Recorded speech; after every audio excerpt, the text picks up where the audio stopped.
mbola mahakasika ny tontolon'ny politika ihany sy ao anatin'ny fifidianana voka-pifidianana izay nitondra ny fijeriny manoloana ny fivoarana iraram-pirenena moa ny révérend General John Nandriamanafy filohan'ny AMF 3FM izay nilaza moa fa manohana ny firosoana amin'ny fampitahana ny fitantanana an-tsoratra tamin'ny fifidianana izay nitanterahana tamin'ny 7 ny volana desambra lasa teo ny tenany.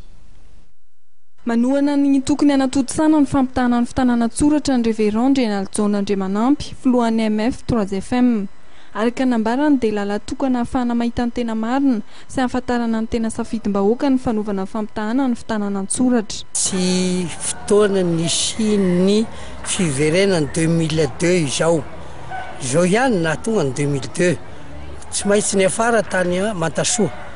ny raharaha zavatra noasarotona lizy satria rehefa natao ny fanamarinana dia hita ny marina manina ho raha natao izany amin'izao fotoana izao manina ny lavy ny senita na tsy hitako izay andavarana izany hoe tsara ny fanatrehena tsara ny confrontation ny vato dia amin'izay samy mangina nizaniza lany eo rehefa izay no mety tsisy olona-dalaka